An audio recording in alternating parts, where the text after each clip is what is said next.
Purihin ang Diyos. Ako. Di ba nga nagtanong si sa aksya? Si ang bagit. Gapo. Ang bagit. Ako.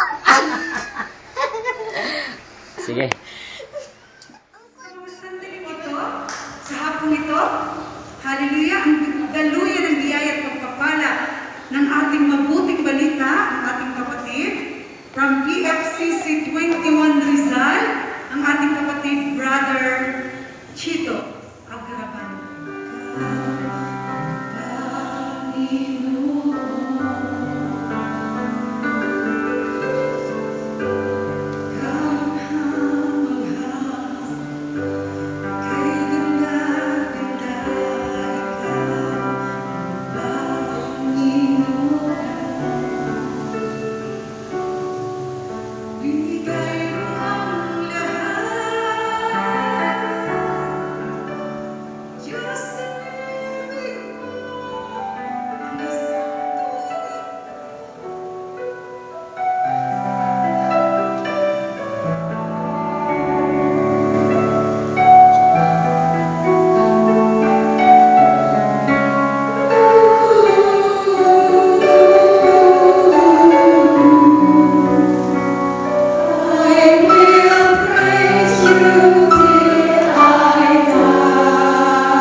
Praise God. Hallelujah.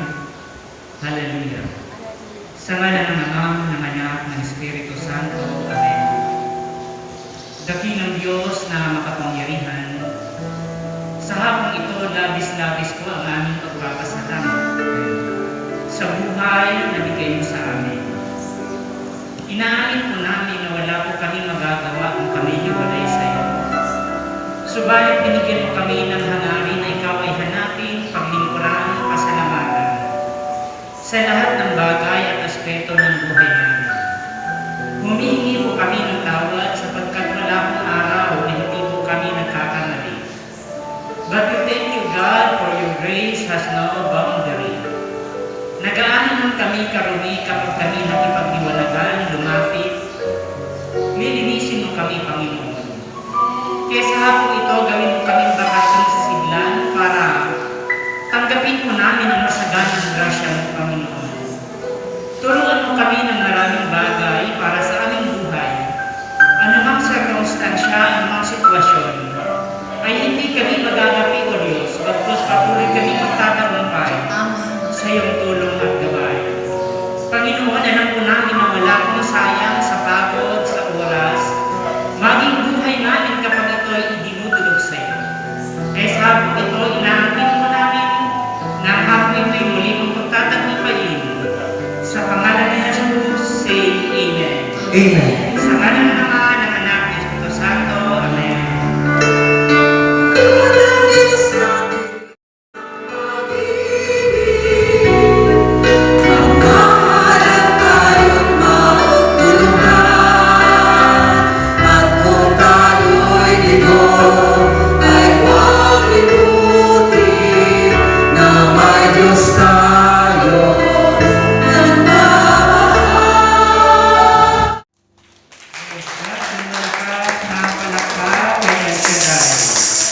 Sumigaw ng praise the Lord.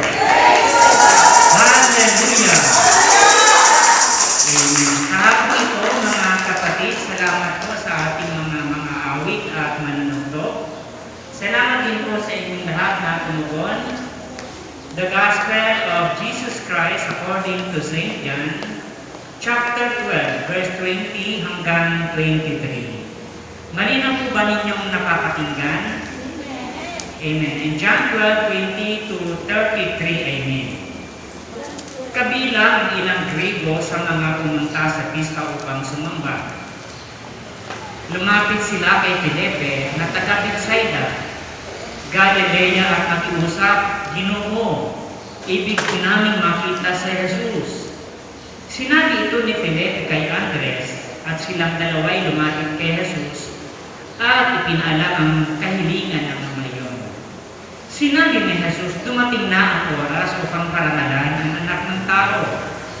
Tandaan ninyo, malibang mahulog sa lupa ang butil ng trigo at mamatay, mananatili itong nag-iisa. Ngunit kung mamatay ito'y mamumunga ng marami. Ang taong labis na nagpapahalaga sa kanyang buhay ay siyang mawawalan nito. Ngunit ang napupuot sa kanyang buhay sa daigdig nito at siyang magkakaroon nito sa buhay na walang hanggan. Dapat sumunod sa akin ang naglilingkod sa akin, at saan man ako naroon ay naroon din ang aking lingkod. Parangalan ng Ama ang sinumang maglilingkod sa akin." Ipinahiwatig ni Jesus ang kanyang kamatayan. In verse 27, "Ngayon ako'y nababagabag. Sasabihin ko ba, Ama, iligtas mo ako sa kahirapang daranasin ko? Hindi, sapagkat ito ang dahilan kung bakit ako naparito upang danasin ang kahirapang ito. Ama, kararangan mo ang iyong pangalan. Isang tinig mula sa langit ang nagsabi, pinarangalan ko na ito at muli kong pararangalan." Narinig ito ng mga tao naroon at ang sabi nila, "Kumulo," sabi naman ng iba. Nagsalita siya sa kanyang isang anghel. Sinabi ni Jesus, "Pinarinig ang tinig nito dahil sa inyo, hindi dahil sa akin. Panahon na ko panghatulan ang sanlibutan. Itataboy ngayon sa labas ng pinuno ng sanlibutan ito. At kung ako'y may taas na, ilalapit ko sa akin ang lahat ng tao." Sinabi niya ito upang ipakilala kung paano siya mamamatay. Mga magulang, mga kapatid, brothers and sisters, ito po ang napakagandang balita ng ating kaligtasan. Amen. Malakas na palakpak kay Saray. Praise God. Sabihin niya sa iyong kapatid, buti naman at dumating ka. Amen. So pwede na po tayong maupo mga kapatid. So for the second time around after pandemic, ako'y narito sa inyong harapan. Amen. At muli tayong pagpapalain ng Diyos na biyayang walang katumbas ng mga bagay-bagay na pinagsusumikapan natin sa ibabaw ng mundong ito. Amen. Ang title po ng ating pag-aaral mga kapatid, The Blessing of Being Broken. Sabihin mo nga ulit, The Blessing of Being Broken. Pag ito po'y ating inintindi at i-translate po natin sa Tagalog ay parang mali. Amen? Sapagkat ang the blessing of being broken, kapag ito'y tinagalog natin, ang biyaya sa pagiging sira. Di ba? O ang biyaya sa pagiging wasak. Amen man. Anumang variation, anumang variety ng word ng broken mga kapatid, lalong-lalo sa general term, ang word na broken ay negative mga kapatid. Kahit nakikita nyo, parang napakahirap intindihin yung word na the blessing of being broken. If we are only aware, kung tayo ay aware sa ganitong title mga kapatid, mag-iisip ka ng malalim, nasaan ang biyaya sa pagiging broken? Mostly, ang broken ay ikinakabit sa mga negatibong word. Nakikinig ba kayo? Halimbawa, broken family, broken dreams, broken hearts. Amen? Itong mga word na ito yung mga term na ito ay hindi magagandang sitwasyon sa buhay natin. Broken heart, broken family, broken dreams, broken plans. Kaya mostly, ang broken na word, mga kapatid, ay ikinakabit as what I have said sa mga negatibong aspeto ng ating sirkumstansya ng buhay natin. Nakikinig po kayo? Pero, kapag tinignan po natin ang teachings ni Jesus sa pamamagitan ni John, nandito yung content, nandito yung laman ng gustong ipaintindi ni Jesus sa atin. Ang turo ni Jesus sa pamamagitan ni John, ang tawag dito ay paradoxical teaching. Sabihin niyo paradoxical. Ulitin niyo paradoxical. Paradoxical teachings. Ang Panginoon ay mayroong tinatawag na paradoxical teachings o sa Tagalog ay kabaligtaran. Kabaligtaran ang kanyang pagtuturo sa iniisip natin.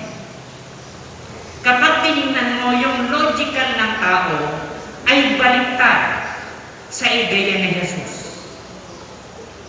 Kagaya po ng gospel na ating binasa, mga kapatid ko sa Panginoon, bago sabi, tandaan ninyo, malibang mahulog sa lupa ang butil ng trigo at mamatay, mananatili itong nag-iisa. Ngunit kung ito'y mamatay, ito'y mamumunga ng marami. Amen ba? Ang taong labis na nagpapahalaga sa kanyang buhay ay siyang mawawalan nito. Kapag tinignan mo yung logic nito sa ating pag-iisip, kapag hindi ka nag-ingat, sigurado kang mapahamak. Or mostly kang mapapahamak. Pero ang teachings ni Jesus, ang tao daw na sobra-sobrang pagpapahalaga at pag-iingat sa kanyang sarili ay siyang mawawalan nito. Andiyan na po kayo? Nasusundan niyo ba ang pagtuturo, mga kapatid? So mga kapatid, sabi ko kanina, the paradoxical teaching, ito'y kabalintunaan sa logical natin o sa pamamaraan ng pag-iisip natin o maging sa mga ginagawa nating aktwal. Tingnan nyo. Kapag may anniversary sa Amben, ang turo ni Brother Mike, magtulungan, magmahalan, magpasensya. Pero pag uwi, ang bahala ka dyan sa buhay mo. Pag nagkasakay sa jeep, minsan nagkakagawa ng upuan. Tapos pag hindi nagkakilala, nagkaroon pa ng away. Nakikinig ba kayo? Minsan sa aktwal, hindi natin lahat ito nagagawa sapagkat tayo ay inuupo pa ng nature natin. Tayo ay idinadrive ng sarili nating nature, mga kapatid. Kaya ang Panginoon nagtuturo sapagkat dito mangyayari yung kanyang magandang plano sa buhay natin. Isipin niyo si Jesus, ang pamamaraan ng kanyang pagtatagumpay ay hindi yung kanyang kapangyarihan. Ang dahilan ng pagtatagumpay ng pagtubo sa atin ay hindi dahil sa kanyang galing, ay hindi dahil sa kanyang talino, kundi sa pamamagitan ng kanyang kamatayan. Tinanggap natin yung tagumpay na galing sa Diyos. Nakikinig kayo? Kaya mga kapatid, mahalaga na maintindihan po natin what are the blessings of being broken. Kapag sobra-sobra pa yung ating pagpapahalaga sa ating buhay, mahirap nating maramdaman yung presensya ng Diyos. Kaya nga, ang punong lingkod minsan, tinuturoan tayo parang maging utot-utot. Kasi kapag kinalimutan mo na yung sarili mo, wala na yung ego natin, wala na yung pride natin, hindi ka na nahiyang magtaas ng kamay, hindi ka na nahiyang umiyak, sapagkat alam mo wala kang magagawa, that was the time that God will make a way. Ituloy nyo yung palakad mo. Tandaan nyo mga kapatid, maliban na kalimutan natin ang ating sarili. Maliban na kalimutan natin yung lakas mo, yung tibay mo, yung galing mo. The more that we are boasting of ourselves, the more na tayo ay nagsusumikap sa ating sariling kakayanan, the more na tayo ay bumabagsak.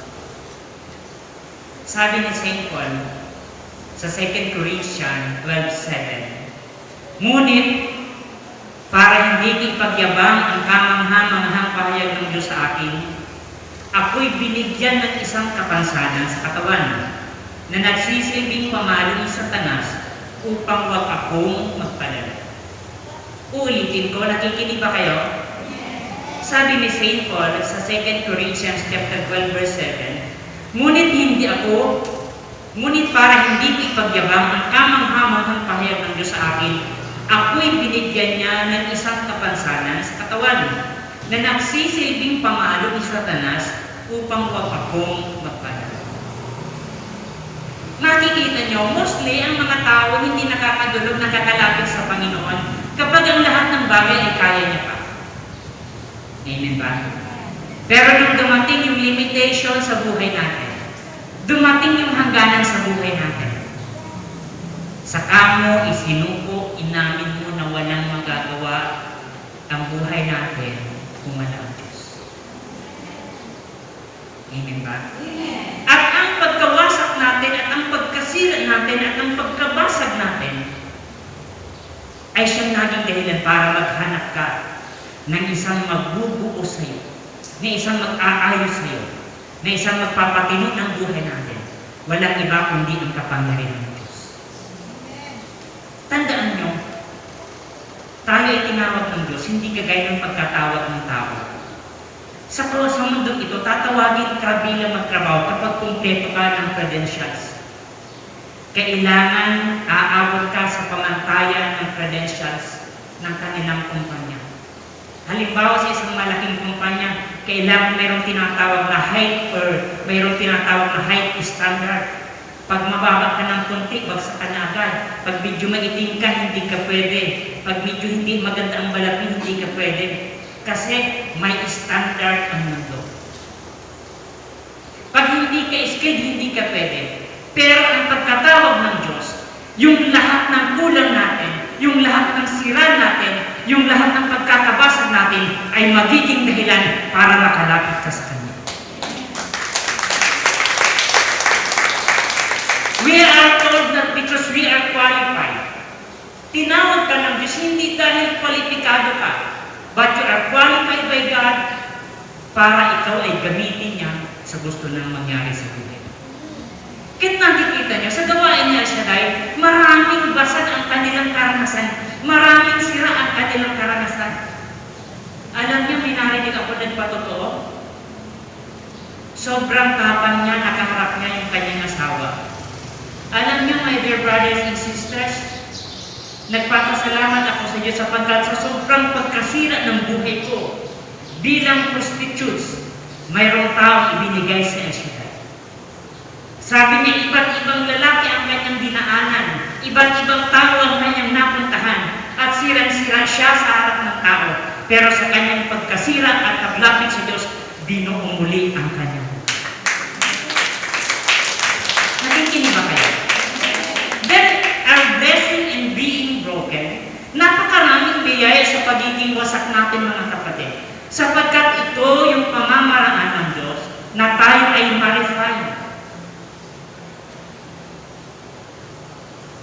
Pag marami kang ipagmamalaki sa buhay mo, hindi mo at hindi ka lalapit sa Diyos. Pero, let us talk to ourselves. Tanungin mo ang iyong sarili, bakit nandito ka? Siguro, mayroong isang bagay na tanging Diyos lang ang makatutunan. Siguro meron tayong karamdaman na kahit pinakamagaling na doktor, ay hindi ka pwedeng gamutin. Bakit ka nandito? Kasi may problema ka sa tahanan na hindi mo kaya isolve ng iyong sarili kapena. Pero doon sa lahat ng pagkasira natin, kaya kang abutin ng Diyos sa hapon na ito. Sabihin mo sa iyong katabi, kapatid, ano man ang sitwasyon mo, ano man ang pagkabasag mo, ano man ang pagkasira natin, kaya-kaya mo uwi ni Yahweh at Shita. Amen? Palapakan natin ang ating Panginoon. Brokenness is not negative sa harapan ng Diyos. Ang pagiging sira, ang pagiging wasak ay natural kasi we are incomplete being. It is only God alone who is complete being. Tayo ay napakaraming kulang, napakaraming katapusan natin. Minsan malakas yung katawan mo, wala kang sakit. At kapag wala kang sakit sa likod, may masakit ka sa paa. Pag wala kang sakit sa paa, masakit sa ulo. Hindi tayo nakikiganap. We are always incomplete. Minsan walang araw na wala tayong nararamdaman. And that's why gusto ng Diyos lagi kang mag-tune in sa Kanya. Sapagkat kulang ang mga gamot mo, kulang ang pera mo para palakasin ka. Sabi ng Panginoon, you can do nothing apart from me. Kaya yung pagkabasa natin, yung pagkasirat natin, walang ibang mag-aayos. Pag nasira yung sasakyan mo, hindi ka naman sa doktor pupunta. Sapagkat hindi niya kayang ayusin ang sasakyan mo, ang kaya niyang ayusin yung katawan mo lang. Nakikinig kayo? Pag may sira yung mga appliances natin, hindi tayo kung kanino pupunta. At kapag buhay na ang nasira, si Jesus lang ang aming mag-aayos mo. Ito rin yung palakpak nyo, yung malakas na palakpak.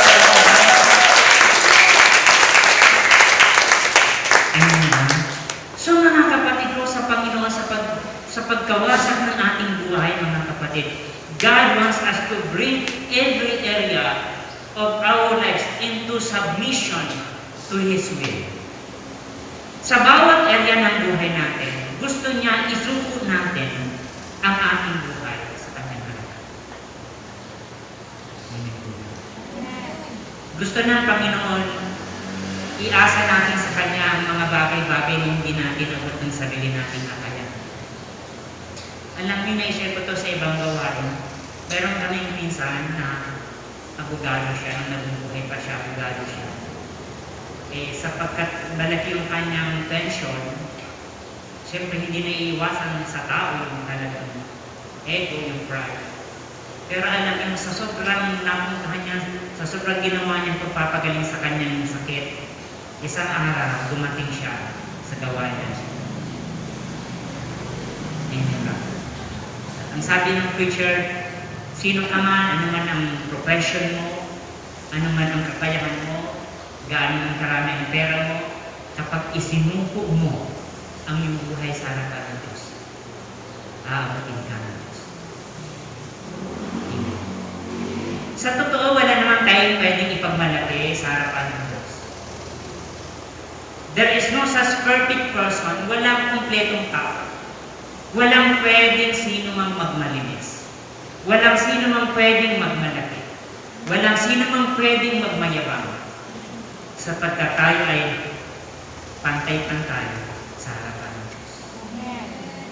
Sa panahon ng kalamidad, sa panahon ng mga pandemya, mga kaguluhan, yung lahat ng bagay na inaasahan mo ay wala ng kwenta. Kaya ngayon, nang dumating yan daw yung pandemya, hindi na daw pagandahan ng mukha. Pagandahan na ng face mask. Nagkikiniwala ka? So wala tayong pwedeng ipagmalaki, mga kapatid ko sa Panginoon. Because everything is limited, but it is only God alone, mga kapatid. Tinuturoan niya tayo magpahalagahan yung mga bagay na sinasandigan mo. Di ba, bago mag-Mars noon, ang dami mong plano? Ang dami mong gusto? Gusto mo sanang pumunta ng ibang bansa? Gusto mo sanang magtayo ng negosyo? Gusto mo sanang gumawa ng magagandang bagay, mga plano mo sa buhay? Pero isang pandemic lang ang katapat. But you know what? Doon sa pagkawasak ng mundo, doon pala dapat tayo mag-isip, doon pala dapat ma-realize natin na ang lahat ng bagay ay walang kwenta kung wala ang tulong ng Diyos.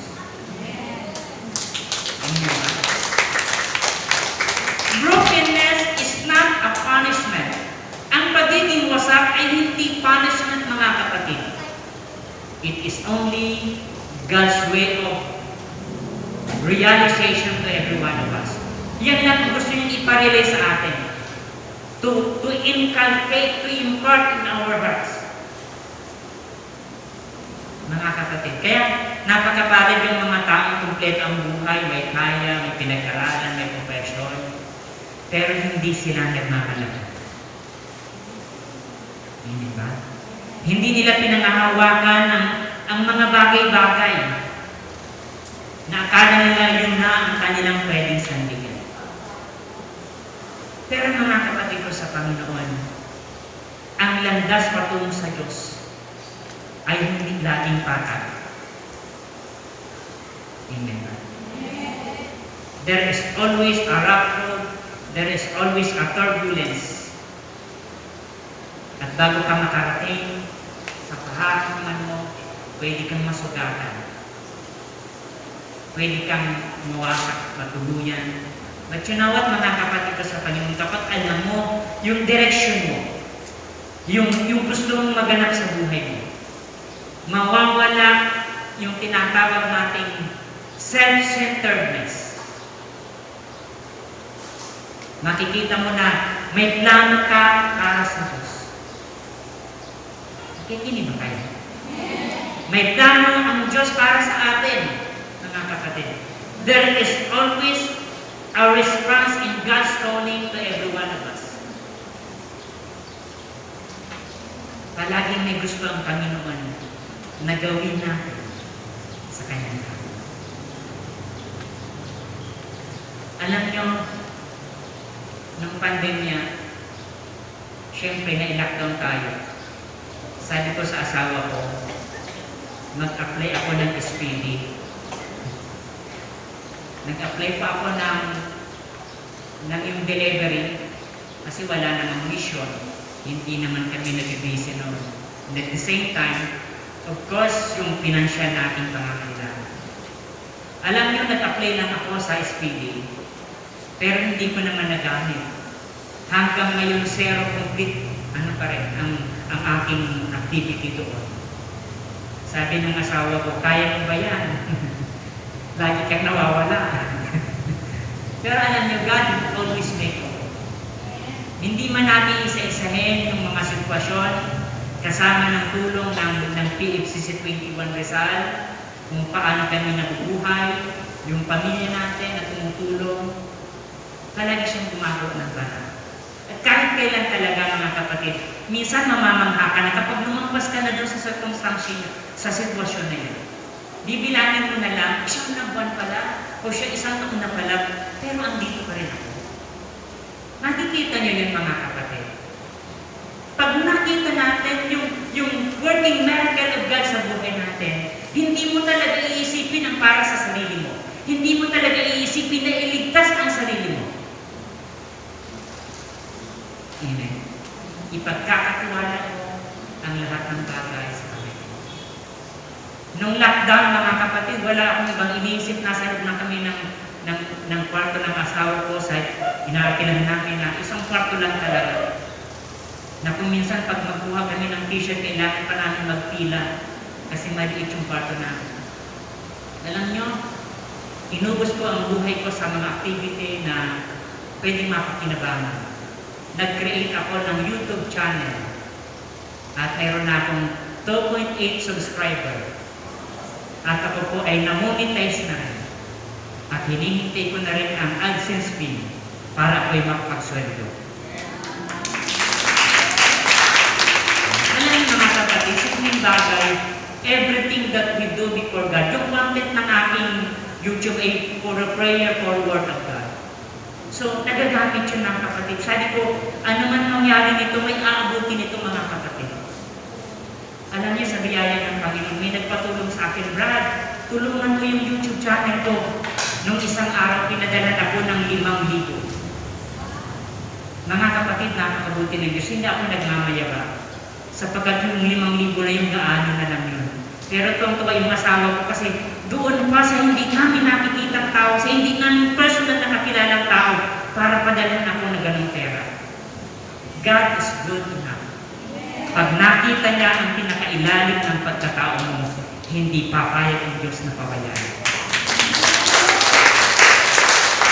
Ang tao, mga kapatid, kapag tumulong, pwedeng may sa likod na dilim.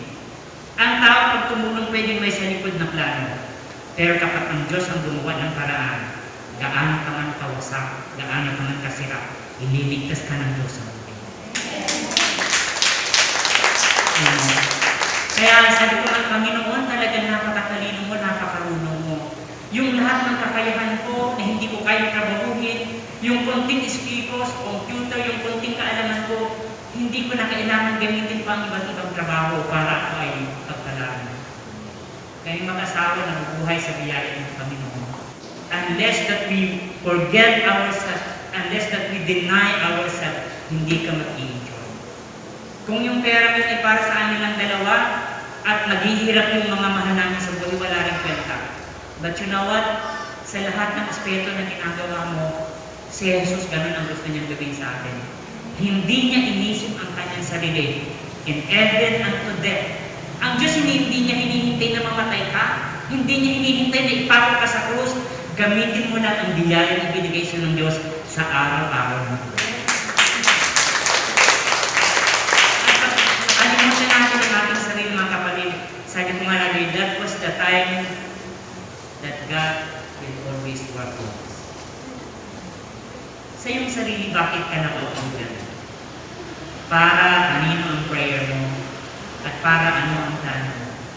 Mga kapatid, kailangan ma-realize natin, ang paglilingkod natin magiging totoo kapag tayo ay nakasentro, hindi lamang sa gusto natin, kundi higit sa lahat sa gusto ng Diyos.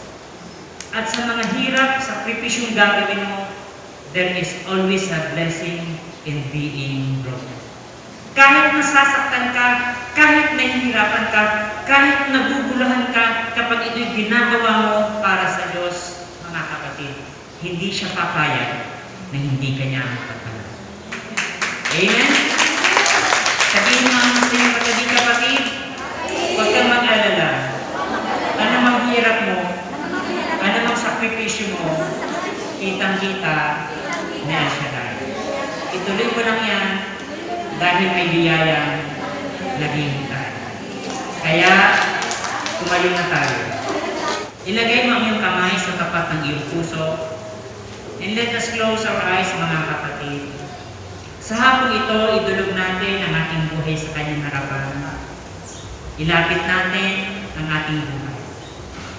Sa paglilingkod natin, hindi lamang sa mga personal na ating kailangan, but especially sa mga mahal natin sa buhay.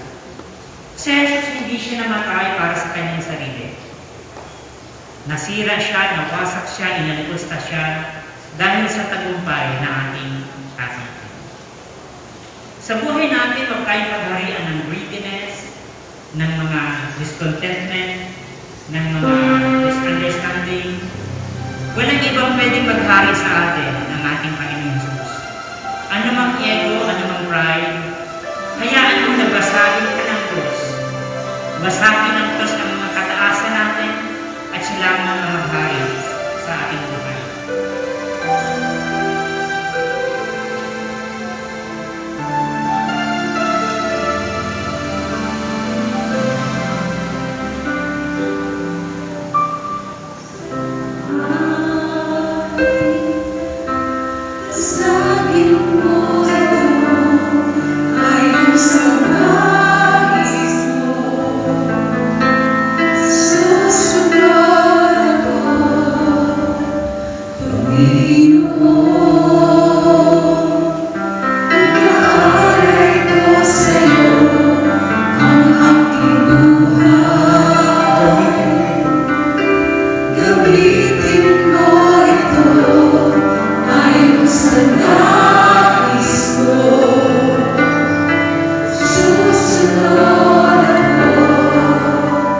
Say